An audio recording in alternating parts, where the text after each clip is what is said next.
Mr. Victor Ochen is the founder and executive director for African Youth Initiative Network.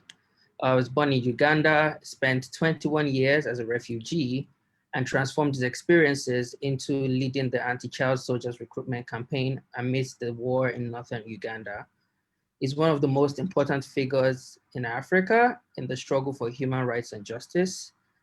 Forbes Magazine named him in 2015 as one of the 10 most powerful men in Africa, while Archbishop Desmond Tutu attested that, in his words, a quote, "My heart swells with joy to see Ochen as one of the new hopes for Africa." So we're really glad to have Mr. Victor here with us today. And we're hoping that we're going to have a very insightful session to learn a lot about his experiences and see what he can share that will be of benefit to the fellow community and Atlas Core in general and to the work that we're doing. So very welcome, Mr. Victor. It's very great to have you.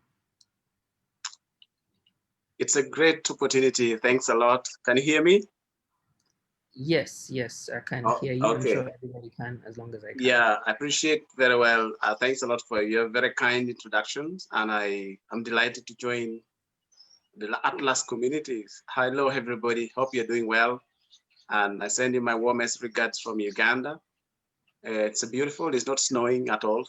It won't soon, but we are very happy with what we have, and also I'm very happy to be part of this great journey today.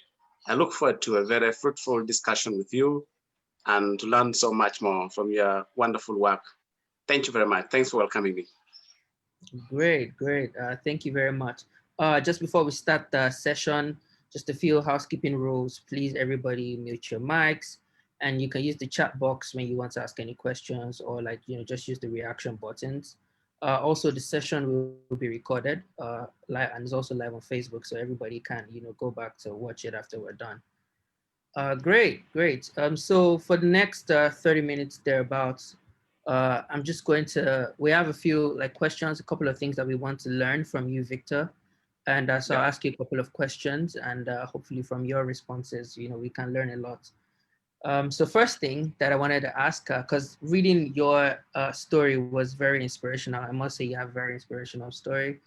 And can you tell us a little bit about your background and how you rose from the refugee camp to becoming the youngest African Nobel Prize nominee? Yes, just talk to us about some of the things that inspired you to take your first step into that grassroots activism and humanitarian work. Yeah, thank you so very much. Again,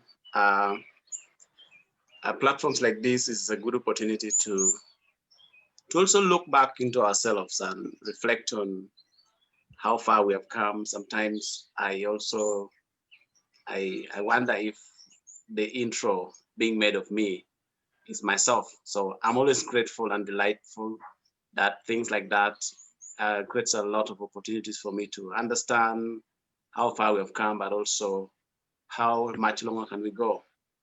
Yeah, it's a remarkable journey. I hope, first of all, I do pray that internet will not disturb us along the discussion, because we've been having internet shutdown recently in Uganda. But so far, so good. I'm looking forward to. And the question you asked me, where do I come from and what inspired my journey? Yeah, to begin with, yes, I was born and raised in northern Uganda, in the district of Lira in northern Uganda. And also I was born in the peak of insurgency that had rocked that community for over 20 years. And as a child born and raised in these communities, like many others, I had to go through so many struggle to overcome the ultimate challenges which I was confronted with. But in addition to all this narrative of pain and journey of struggle and paranoia, I am happy that I have turned to become somebody whom I was looking forward to becoming. But also along the way, I learned a lot on the kind of person, the kind of member of society that I should never be. So yeah, being born and raised in the war zone, it was a very desperate situation. Of course, as a child, you wonder, what did we do wrong to deserve all the injustices that we are going through? But also, you seek to wonder if it was maybe for a week of injustice or a week of war, you would say the government was taken unaware. They're preparing to take position to to get back and protect the communities. If it went on for a month, you would say they're struggling. If it went for a year, then you start wondering, is it a deliberate effort to keep us in this kind of narrative, or it's a failed intervention mission? But also then went on for, we waited for months became years, and years became decades. And this went on forever. And of course, it was a moment of a journey of paired with a lot of pain and suffering and losses, personal losses, physical losses, career losses. We didn't have to go through proper education channels. Also, we lose so many, wonderful friends and brothers, family members, and all this were the kind of challenge that we faced. But also the most difficult part was we lost our history as well, because at the end of the day, if you talk about the account of today, we may not have any written documents of what we went through then. We may not have even pictures that tells who we are before, because they were all destroyed. What we have left with us is our story. And that's why we talked about our story. When we talk about it, it has to be legitimately told not with intention to hurt or to provoke revenge, but with intention to heal, so that never again should we have a society going through what we went through. So in short, today I'm the leader of an organization called African Youth Initiative Network, which our history is, we started actually out of pain and despair and anger. The whole struggle was, how do we transform our trauma, our pain, our losses, our suffering into an opportunity for leadership, and leadership to achieve what we thought. In this case, a leadership to bring peace. This was the reason why we came up with the initiative. So primarily to help us transform our trauma, our pain, our suffering into opportunity for leadership. So it's a story that started out of pain and also became a motivation to us, because we became aware of what we're doing was changing life, and also became an inspiration to other people. So our pain became a motivation to us, also became an inspiration to other people. And that's why it went on to help us achieve such wonderful recognitions. So I'm very happy that that story has been about building, collecting our broken bones and broken souls, our tears, our bloods, into a building material about bringing about leadership into the community. So we believe in peace, and that's why, even though we didn't grow up without peace, we're promoting peace. We grew up without education, and now we are supporting scholarship. We're providing scholarship opportunities so that education can be the way to go for everybody. So basically, that's a little bit about my history and where we started from and how we opt to go. In total, in general, we dream for an Africa where young people don't have to be treated, don't have to be made to suffer like what we have done before. Okay, great, great. Thank you very much for that response. Yeah, to my next question. So from the history that we've studied, you started this little peace club, while still in the refugee community. Yeah. And, this started in Uganda. At what point did this little peace club become something that you realized could serve not just Uganda, but serve the whole of Africa? At what point did Yeah. you realize that was bigger than just one country and you could scale this to, create more impact across Africa? And what was that journey of evolution like for you? Yeah. You know, I guess, after seeing and witnessing and waiting for peace in vain and hoping that change would come and imagining that hope was coming, the feeling that hope was on the way, but the question is, when will it arrive? It became so apparent to me that, like many others, we reached a point of saying, let us look around, let us see, where are we in the picture of change? Where are we in the picture of promoting a society that is peaceful? And that's an area that kind of provoked me. I remember I was actually 13 years old. At the age of 13 years, when I saw my age mates, my colleagues, my friends being forcefully abducted and recruited as child soldiers, a lot of them were being forced to sexually abuse their parents, and some were being forced to kill their family members, to the point that they force a young person to commit so much atrocities that they cannot come back home. So this all efforts of indoctrination, painful indoctrination, recruitment, forceful abduction and recruitment of children into forces, but also indoctrinating them to the point that they cannot want to come back home. That was the point where I saw that each day we were waking up, war was getting closer, suffering was getting closer, death was coming closer. So the question was, who next in the queue? It was me. It was among us. And that's why at the age of 13 years old, when I saw that I was out of despair, majority of young people even decided to voluntarily get abducted. And they will be taken just because they had lost hope in a sense of protection. They couldn't see any hope. They couldn't imagine or even see any possibilities. They volunteered and joined the rebel groups to start fighting against their brothers who were also being forcefully recruited into on the other side of the armed forces. So it became an atmosphere, a community where your young people, sometimes from one family, picked up and put on one side of war, on the rebel side or on the national military side, and then they would be made to fight against each other. So at the age of 13 years, when I said, enough is all these kind of things, I'm gonna form up a peace club in the camp.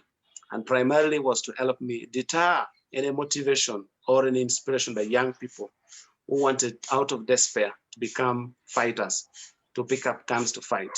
Of course, it was the most unfriendly, the most unpopular undertaking, because people are asking you, why are you talking about peace that you have never lived? Why are you talking about peace that you have never seen? Tell us any single day that you have ever seen and lived in peace. It was a very hard thing to imagine because we have never seen it before. But also, sometimes, like Martin Luther King said, that it doesn't have to be popular in order to be undertaken. Just because we believe that a strong conviction that peace, in order for it to be sustainable, it must be built on a mutual understanding between the people in the community. And that's why I thought that amidst us, the victims, the survivors, we had the better reason, we had the better ingredients to build about sustainable peace in the community.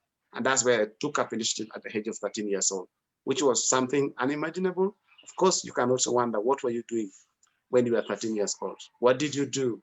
What risky daring did you undertake at the age of 13 years old? Sometimes I look back with a lot of humility, but also I wonder how much it has transformed me to become who I am today. Yeah. Oh, great, great. Thanks a lot for that response. I see people already like dropping questions in the chat box. So we'll address some of those questions as we go on later in the session. So yeah, let's just a little bit about your organization. Can you tell us a little bit about the work that you do? We know that there's a lot of work centered around, so a lot of work centered around this victim centered around like war victims and things like that. But can you give us a bit more about what the work your organization does? Yeah. Well, the work of my organization, the African Youth Initiative Network, it's actually pretty much inspired by the victims' fate, the plight of people who have gone through difficult times due to war or due to natural disasters or due to bad governance. So, and then we looked around, is it only situation, is the situation unique in Uganda? Or is a situation that cuts across all over? And then you realize that this is a challenge for Africa. This is a challenge for our community. This is a challenge for our nation. And then the question is, how do we focus, or what do we focus on? We realize that in order for us to bring about sustainable change, let us break the chain of events. From generation to generation, we've seen a community, a society that has lived in war. So it became a generational transfer of trauma from old generation to young generation. Kids are born into the society and told who their enemies are. Communities live in suffering and they're pointing their fingers. We are suffering because of that tribe, because of that religion, because of that region. That's why we are suffering. So it became inevitable for us to focus on healing. What healing we are looking for? How do we heal? Provide physical healing by treating those who are emotionally, physically tortured, sexually abused, raped and mutilated and living with war wounds. That's physical healing. Come to emotional healing. What about population who have seen nothing except suffering? They are so traumatized that they can't imagine what the future would look like. And we have to engage into providing trauma healing, psychosocial support, supporting victims and survivors, PTSDs, and a lot of families who have had their missing children. To date, over 66,000 children were abducted in Uganda, and they were recruited as child soldiers. And to date, over 30,000, they have never been accounted for. The families are living and surviving with pain that nobody else can understand. And that's why we had to focus on trauma healing, focusing on how do we heal the trauma at young people's age, all people in the community, in our churches. This is the second element of our intervention, focus on healing, psychosocial healing. And then the third one is historical healing. Uganda, like many other African countries, from the colonial eras, it was a divided country, regions put against it. So there's that historical injustice that race is always at risk of being inflamed. And we know, like many other countries, Uganda has got its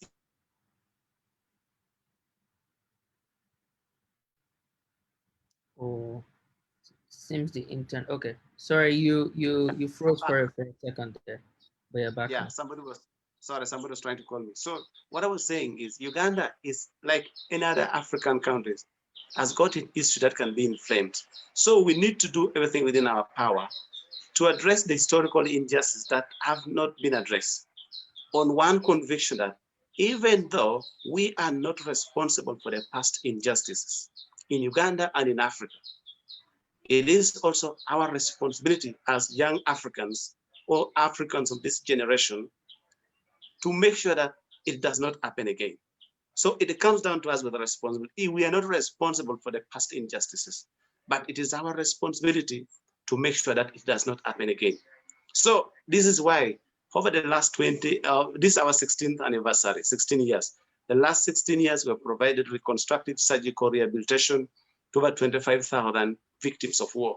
Those whose lips, nose, ears were cut off by the rebel. Those who are sexual abuse, over 25,000 of them. We have reached hundreds of thousands whom we have provided them trauma support, trauma healing. And we've been able to support youth leadership programs across the region, across the country, across the African region. We have had continental youth leadership exchange programs. And to the point that at the moment, I would say we've been, like what I say, that we came as victims and survivors of war who are motivated by our action. Now we have become inspiration to many of our brothers and sisters across the continent. So this is what we have been doing over the last years through our initiative, which we organically grow it. So the pride or the joy about it is that we are an indigenous African initiative. We started without anything, but where we are proud that the outcome of our intervention always is uplifting. And that's why we focus on. Of course, we are aware with the development at hand, situation on the ground, we still have so much work to do. 16 years of doing peace building, where we're saying peace is not merely talk. Peace is about addressing income inequality, income and access inequality, food security question, health insecurity, education. All these are the essence. All these are ingredients of sustainable peace in our community. So it makes our peace building bigger and better. And we are not focusing only at talk, but we're saying, let us make peace and justice a reality, not just a dream, not just a concept, not just a well-researched papers, because what we are doing is not what we studied, not what we researched, but the life we lived. And for 15 years, 16 years down the road doing this work, we are convinced that our intervention is remarkably very successful. Great, great. Thank you very much for that inspirational response. And now it's great that you touched on leadership, because my next question was going to be about leadership, especially with young people.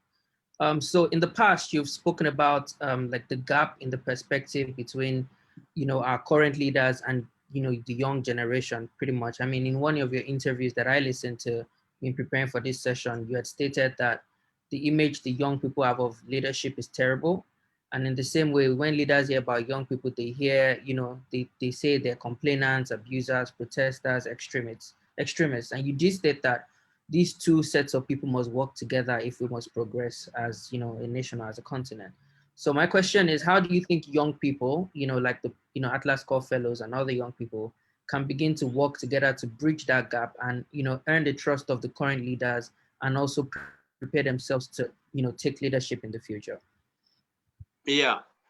Thank you so much. And first of all, I congratulate the Atlas communities, young leaders, Atlas leaders. You're remarkably fortunate, and I must congratulate you for going through and achieving that goal. But at the end of the day, it comes down with a lot of responsibilities on your back, because one thing we need to know is we have also seen transformational process that has succeeded to some extent, but also have failed in many extents, you know, in many instances. Let me say, coming from Africa, growing up in the continent and without much opportunities to, as a child, to imagine, to dream of the future, my hope, my prayer was always, how can I not live the total opposite of the life I was living, which was the life of war, the life of fighting, the life of suffering, the life of survival, the life of hunger.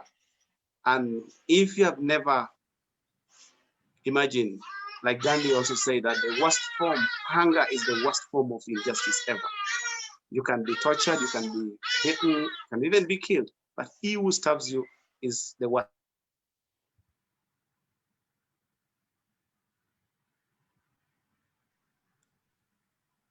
Can you hear me? Yes. Yes, you're back. Yeah. Yeah. So from the Atlas point of view, I would say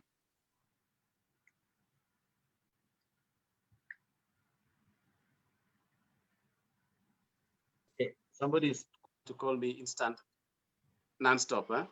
Can you hear me now? Yes, we can hear you now. Yeah. I hope that person is not going to call me again because I've hanged out 3 times.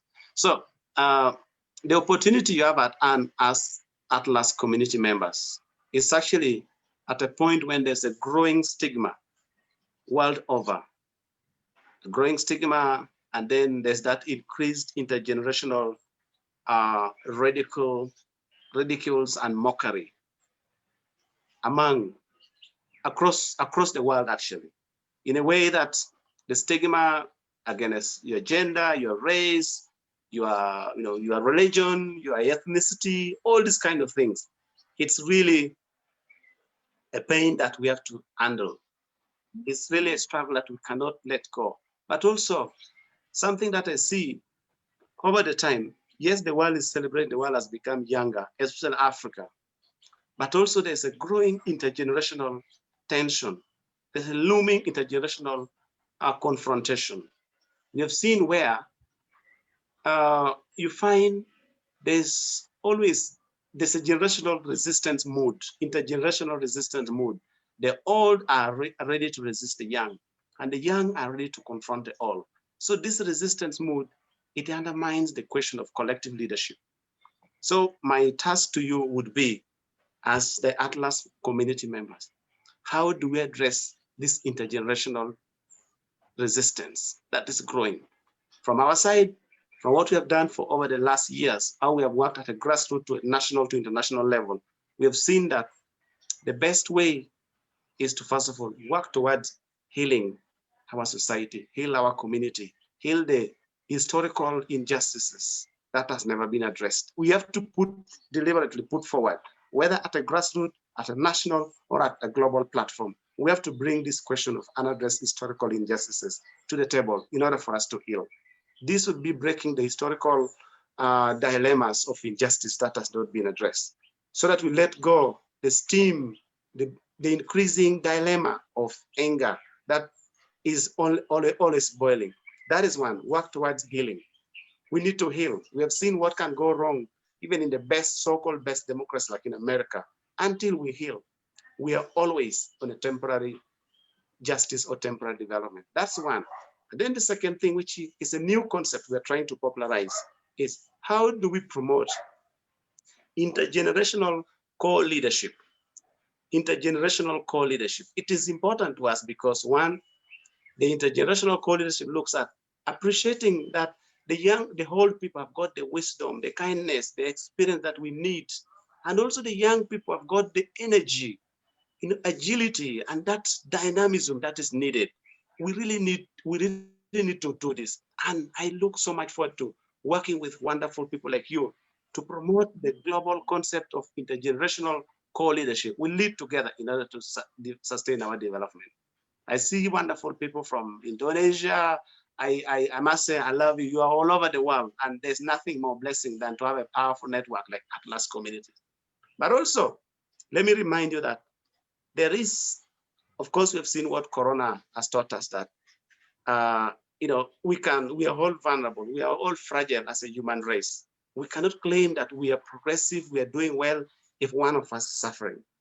But also let us agree to the fact that with increasing urbanization, the rising technology, the population growth, and you can only anticipate the rise in humanitarian emergencies. So it means, as Atlas Community, let us lead to prepare the generational leadership or generational humanitarian leadership. How can we raise young humanitarian leaders? People who are passionate, they're willing to use their knowledge of technology to prevent disasters, to support, to intervene. I know places like Indonesia do have regular earthquakes. What are we doing in that kind of context? So I think it's really something we need to focus on. And then we have to work towards also addressing the economic vulnerability of young people that forces migration, that causes forced migration. People are moving from Africa to many parts. They're dying in the Mediterranean every day, trying to escape the continent because of economic hardship. Where is how do we address the economic vulnerability and talk about migration? We have to address the income inequalities. This is important. We need to address the access gaps. Right now, the world is operating on technology, but Africa, like many others, maybe Africa, majority of Africans do not have access to technology. So the question is, are we going to pause Africa because they don't have technology? We need to address the social protection question among the urban youth, the rural settling and urban settling. This is what I think you as the Atlas communities, you can do it. We can do it together. And I know healing is important. We have to address the question of torture, emotional torture, physical torture, historical torture is really, really important. And that's what I thought I could share with you as my brothers and sisters from the Atlas communities. You're great, your network is enormous, you're the most well-positioned to do the greatest stuff, but you need to put your energy into practice. We already know the world is in need and the world is calling for network like ours in order to achieve something better. So we have to demonstrate that and we have to be there. But also, only when our leadership brings about answers about the human question, that is sustainable leadership. If our leadership is about building better systems that marginalizes people, that denies access, that creates more social injustice, then we're leading in the wrong direction. We need to give the human face of our leadership. Human face of our leadership will be the only way we're incubating the generation of good leaders who are willing to work and serve humanity with their good hearts. So that's what I think we can do. Support indigenous initiative, support the growth of the local actors, support small businesses to grow, small leadership to grow, and take it to a higher platform. That's what I think the Atlas committees can do. Oh, wow. Thank you very much. That was a lot of information and that was really, really great. I'm sure a lot of people, I mean, we've all learned one or two things from that response. So quickly, wanted to, just take a fellows to better reflect on some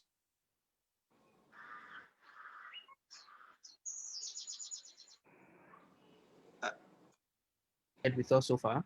So I then lost we'll you go into some for I breakout rooms. lost you for a And then when we second. come back, okay, can you hear me now? Yes, I can hear you now. Okay, great. So I was saying that for like 8 to 10 minutes, we just want to quickly transition into some breakout rooms. So the fellows will